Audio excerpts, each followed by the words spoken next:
تبلیغی جماعت بھی اس وقت دنیا میں اگر کوئی صحیح طریقے سے محنت کر رہے ہیں تو صرف یہی جماعت ہے۔ باقی جماعتیں جو ہیں اللہ سب کی محنتیں قبول فرمائے، لیکن بے لوث، بے غرض، بغیر کسی چندے کے، بغیر کسی کے مانگنے کے، حتیٰ کہ وہ کہیں جاتے ہیں تو مسجد میں ٹھہرتے ہیں، کسی کے گھر میں بھی نہیں ٹھہرتے، تاکہ اللہ کے لیے نکلے ہیں تو اللہ کے دروازے پہ رہو۔ تو اس لیے اب اس کے بارے میں پوچھنا کہ کیسی ہے، یہ بھی کوئی بات ہے؟ تبلیغی نہ ہو تو تم آؤ گے نماز پڑھنے؟ وہ تو فرض ہے، تبلیغ دین پہنچانا فرض ہے۔ کنتم خیر امۃ اخرجت للناس تأمرون بالمعروف وتنہون عن المنکر ولتکن منکم امۃ یدعون الی الخیر یأمرون بالمعروف وینہون عن المنکر۔ حضور پاک نے فرمایا بلغوا انی ولو آیۃ، اگر تمہیں ایک آیت بھی آتی ہے، ایک مسئلہ بھی آتا ہے، آگے پہنچاؤ۔ نہیں، اصل مجھے آج تک سمجھ نہیں آئے، تمہیں اعتراض ہی دین کے کام پہ ہوتا ہے اور کسی کام پہ نہیں ہوتا۔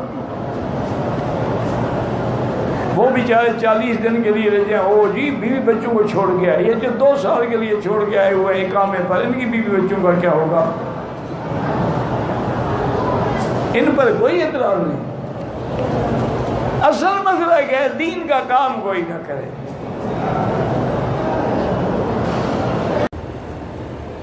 کہتے جی یہ لوگ جو دعوت کا کام کریں اس سے کیا فائدہ ہے؟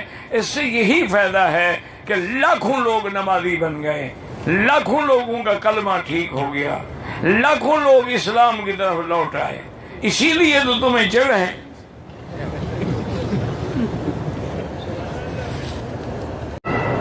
تبلیغ والے جو ہیں جی 4 سے 12 مہینے تک تبلیغ پہ چلے جاتے ہیں، ان کے گھر کے حالات ٹھیک نہیں ہوتے، تم ٹھیکیدار ان کے گھروں کے، وہ جانے ان کے گھر جانے۔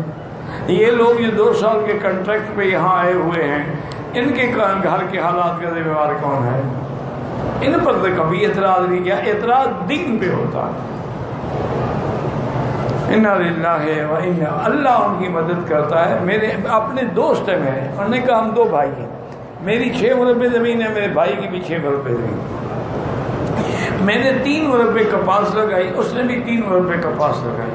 ایک دن میرے پاس آ گیا، کہتے بھائی جان میں ملنے آیا ہوں، میں جا رہا ہوں جماعت کے ساتھ۔ میں کہا پاگل ہو گئے ہو، فصل کا موسم ہے، تم نے 3 مربع کپاس لگائی ہوئی ہے، تم چلے جاؤ گے، نہ کوئی نوکر کھاد دے گا، نہ نگرانی کرے گا، نہ وقت پہ پانی لگائے گا، نہ سپرے کرے گا، تو تباہ ہو جائے۔ انہوں نے کہا بس میں نے وعدہ کر لیا حضرت، اگر اللہ کو منظور ہے کہ میرا فصل تباہ ہو جائے تو ہو جائے، میں تو جا رہا ہوں۔ ٹھیک ہے بھائی۔ وہ کہتے ہیں مکی صاحب یقین کریں میں خود نگرانی کرتا رہا، میری کپاس تھوڑی ہوئی، اس کی زیادہ ہوئی۔ اللہ دیتا ہے نا، ان کا تم فکر نہ کرو، اپنا فکر کرو، اپنے بیوی بچوں کا، ان کا اللہ حافظ و ناصر ہے۔ صحابہ نے بچے نہیں چھوڑے، حضور پاک نے اپنی بیٹیاں مکے میں نہیں چھوڑی۔ دین تو دین ہے نا۔